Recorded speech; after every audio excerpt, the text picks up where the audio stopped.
बिस्मिल्लाहिर्रहमानिर्रहीम। जैसा कि आपके इल्म में है कि इलेक्शन कमीशन में ममनुआ फंडिंग का जो केस है, तो इलेक्शन कमीशन उसकी समाअत जो है वो जारी रखे हुए था। आज उस समाअत का जो है वो सिलसिला मुकम्मल हो गया और आपके इल्म में है कि पाकिस्तान तहरीक इंसाफ वो वाहिद पाकिस्तान के अंदर सियासी जमात है जिस जमात ने सियासी पॉलिटिकल फ़ंड रेजिंग की जो है वो बुनियाद रखी, जिसके पास 40,000 अपने डोनर्स का जो रिकॉर्ड है वो रिकॉर्ड भी मौजूद है और बैंकिंग ट्रांजैक्शन, बैंकिंग चैनल्स से पैसा जो है वो हमारे पार्टी अकाउंट्स के अंदर जो है वो ट्रांसफ़र हुआ। और इस हवाले से मैं समझता हूँ कि सुप्रीम कोर्ट ऑफ पाकिस्तान हो चाहे इस्लामाबाद हाई कोर्ट हो, उनके जो फ़ैसले हैं वो फ़ैसले बड़ी अहमियत के हामिल हैं और बड़े वाज़ेह हैं कि आपने तमाम सियासी जमातों की जो पॉलिटिकल फ़ंड रेजिंग है उसकी आपने स्क्रूटनी करनी है। पाकिस्तान तहरीक इंसाफ अपनी स्क्रूटनी जो है वो भी मुकम्मल करवा चुकी, इलेक्शन कमीशन अपनी समाअत भी मुकम्मल कर चुका, फ़ैसला उन्होंने जो है वो अब महफूज कर लिया है। लेकिन दूसरी जानिब अभी हालिया इस्लामाबाद हाई कोर्ट से भी फ़ैसला आया जिसमें उन्होंने कहा कि आपने बग़ैर किसी डिस्क्रिमिनेशन के तमाम सियासी जमातों की जो फ़ंड रेजिंग है उसकी जांच पड़ताल आपने करनी है, उसकी स्क्रूटनी करनी है। तो मैं ये समझता हूँ कि जो पाकिस्तान पीपल्स पार्टी और जो नून लीग है उसकी स्क्रूटनी का अमल मुकम्मल हो चुका है और उसको मुकम्मल हुए तकरीबन 1.5 माह से ज़ायद का अरसा जो है वो गुजर चुका है। अब ये इलेक्शन कमीशन का काम है कि सुप्रीम कोर्ट ऑफ पाकिस्तान और इस्लामाबाद हाई कोर्ट का जो फ़ैसला है उसके ऊपर अमल दरामद करवाएँ और पाकिस्तान पीपल्स पार्टी और नून लीग की भी इसी तरीके से ओपन कोर्ट के अंदर उनकी स्क्रूटनी कमेटी की रिपोर्टें मंगवा कर फौरी उसके ऊपर जो है वो फ़ैसला किया जाए।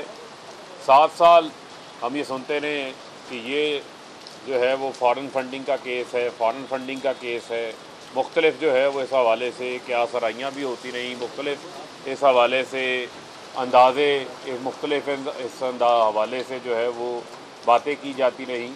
लेकिन अल्टीमेटली इलेक्शन कमीशन ने भी इस बात को तस्लीम किया कि ये प्रोहिबिटेड फंडिंग का केस है जो कि इलेक्शन कमीशन के दायरा इख्तियार में है, चाहे वो पॉलिटिकल पार्टी आर्डर 2002 हो जिसके तहत इस केस को सुना जा रहा था, चाहे वो इलेक्शन एक्ट 2017 हो जो कि अभी नाफिजुल अमल है, उसमें इलेक्शन कमीशन का जो इख्तियार है वो प्रोहिबिटेड फंडिंग है, ममनुआ फंडिंग है और ममनुआ फंडिंग के अंदर किसी सियासी जमात के ऊपर किसी किस्म की पाबंदी जो है वो नहीं लगाई जा सकती।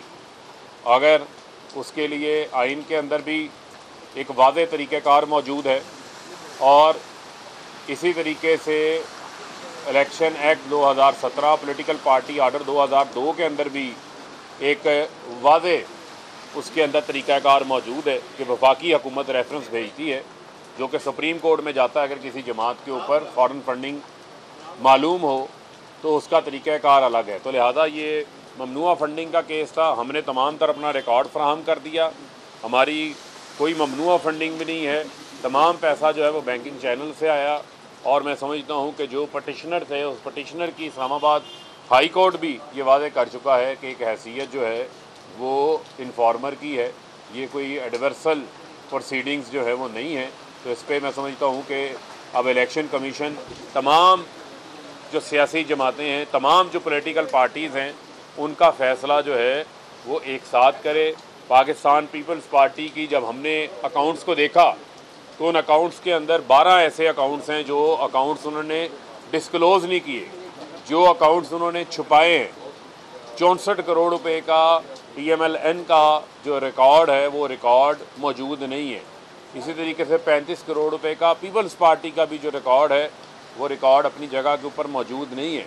तो मैं समझता हूँ कि ये अब इलेक्शन कमीशन की ज़िम्मेदारी बनती है कि वो एक तवाज़ुन कायम करें, एक बैलेंस क्रिएट करें और बग़ैर किसी इम्तियाज़ी सलूक के तमाम पॉलिटिकल जमातों का, तमाम सियासी जमातों का जो है वो फ़ैसला इसके ऊपर करें।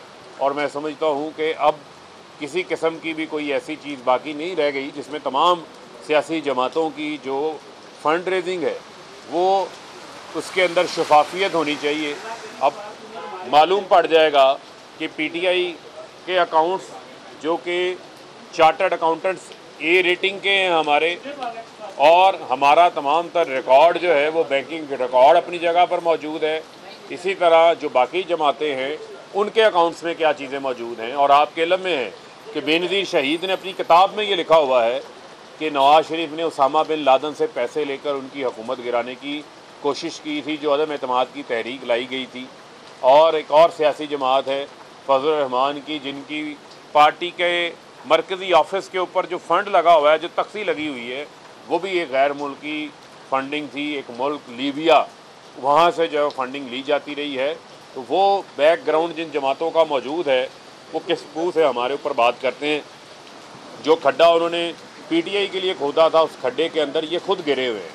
दूसरा बड़ा अहम मामला है कि मुल्क के अंदर डॉलर आज एक नया रिकॉर्ड कायम हो गया है। 213 रुपये के ऊपर इंटरबैंक के ऊपर डॉलर पहुंच चुका है।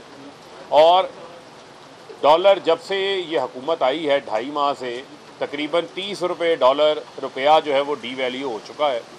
रोज़ाना 50 पैसे के हिसाब से रुपया डी वैल्यू हो रहा है। इसके अलावा इंडस्ट्री बंद हो रही है, फैक्ट्रियाँ बंद हो रही हैं, मज़दूर बेरोज़गार हो रहा है। सनतों का कत्लेआम इस हुकूमत ने कर दिया है। और ये NRO 2 लेकर अपने लंदन महलात के केसेस बंद करवा करने के लिए, पापड़ वाले फालूदे वाले के केसेस बंद करवाने के लिए, शहबाज शरीफ का 7.5 अरब रुपए का टीटी का केस बंद करवाने के लिए ये NRO 2 इन्होंने असम्बली से काला कानून पास करवाया है, जिसके ऊपर सदर पाकिस्तान ने दस्तखत नहीं किए, क्योंकि इस मुल्क के अंदर ये चाहते हैं कि इख्तियार हो, लूट मार का इख्तियार हो, करप्शन की इजाज़त इनको हो, लेकिन इनका एहतसाब करने वाला कोई ना हो, इनको पूछने वाला कोई ना हो। और आपको याद होगा कि फैटफ के बिलों में भी इन्होंने ब्लैकमेलिंग की थी। एक तरफ डॉलर 213 रुपये में पहुंच गया, लोड शेडिंग 12 घंटे पे पहुंच गई, आटा 1500 रुपये पहुँच गया, 300 रुपये इजाफा हो गया 20 किलो के थैले में, पेट्रोल में 84 रुपये इजाफा हो गया, डीजल में 120 रुपये इजाफा हो गया, गैस 45% महंगी, बिजली 40% महंगी हो गई। हर तरफ तबाही हुकूमत है। ये अहलों की हुकूमत नहीं, नालायकों की हुकूमत है, तबाही हुकूमत है। ये इम्पोर्टेड हुकूमत आवाम के लिए भी और पाकिस्तान के लिए भी एक मुश्किल लेकर आई। और एहसन इकबाल कल कहते हैं कि हमसे ज़्यादा करप्शन थी जिन ममालिक ने उन्होंने तरक्की की है। तो ये करप्शन से मुल्क तरक्की नहीं करते, लेकिन शरीफ ख़ानदान तरक्की कर लेता है, जिनकी इक़्तिदार से पहले क्या औकात थी और आज मल्टीपल बिजनेसेस हैं। जरदारी तरक्की कर लेता है, जो बम्बिनो सिनेमे के बाद टिकटें बेचता था, आज जो है वो 11 शुगर मिलों का मालिक बना बैठा है। आज बड़ी बड़ी महलात बैरून मुल्क बनाए हुए हैं। कोई मुल्क तरक्की नहीं करता, इदारे तबाह हो जाते हैं। तो मैं समझता हूँ कि ये मुल्क की अखलाकियात को नीचे गिराना चाहते हैं। उसका भी इंशाल्लाह इनकी रोकथाम करेंगे, उसका भी सदेबाब इनका करेंगे। और मुल्क तबाही पे चला गया है और ये चोरों का टोला NRO 2 लेकर लुडियाँ डाल रहा है। अवाम की मुश्किलात के ऊपर, इनके चेहरों के ऊपर मुस्कुराहटें हैं। ये पाकिस्तान के अंदर तबाही मचाने के लिए आए हैं और तबाही का पूरा मंजरनामा आपके सामने है। तो इंशाल्लाह इनको भी मुस्तरद करेंगे और मुल्क जो है वो फौरी इंतखाबात की तरफ जाना चाहिए।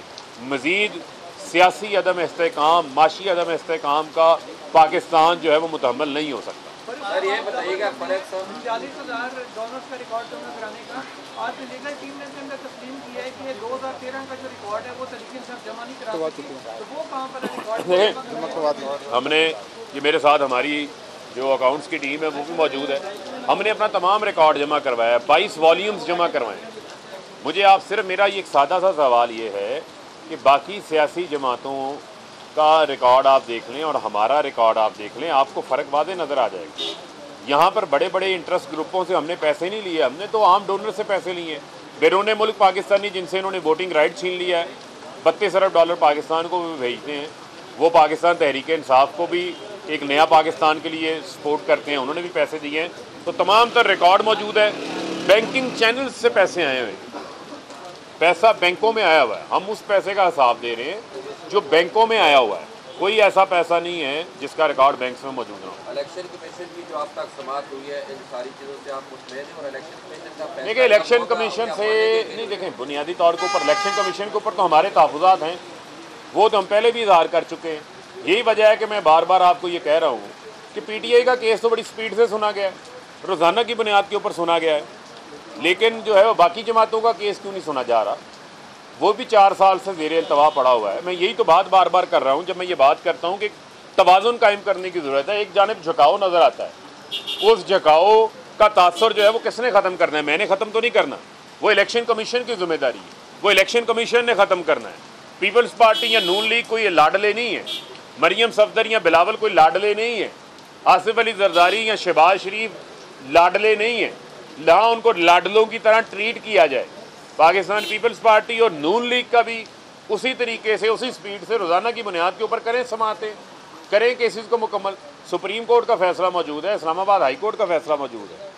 मतलब तस्लीम करेंगे कि नहीं फैसला? देखें जब फैसला आएगा वो उसके ऊपर मुनहसर है, लेकिन हमारे तहफ़्फ़ुज़ात अपनी जगह मौजूद है और हम चाहते हैं कि जो भी फैसला आए वो कानून के मुताबिक फैसला होना चाहिए। ऐसा फैसला नहीं होना चाहिए कि आप जैसा फैसला 5 अरकान के हवाले से आया कि जनाब इलेक्शन एक्ट भी कह रहा है और आपका आइन भी कह रहा है कि जो आपकी फहरिस्त मौजूद है उसके मुताबिक नोटिफिकेशन होना है, उसको आप नज़रअंदाज करके आप फैसला दे दें जी कि ज़मीनी इंतखाबात के तहत फैसला होगा, जबकि उसमें से 2 तो ऐसे हमारी मिनॉरिटीज़ की सीटें हैं उसके अंदर, जो अगर 20 की 20 सीटों का फैसला जो भी आए फिर भी वो PTI को मिलनी है। तो लिहाजा ये इस किस्म के फैसलों से इलेक्शन कमीशन की अपनी साख मुतासर होती है। तो मैं समझता हूँ कि आइनी इदारे की साख के लिए ये बड़ा अहम है कि कानून के मुताबिक फ़ैसले आने चाहिए, कानून के मुताबिक, किसी झुकाव की बुनियाद पे फैसले नहीं आने चाहिए। बहुत शुक्रिया।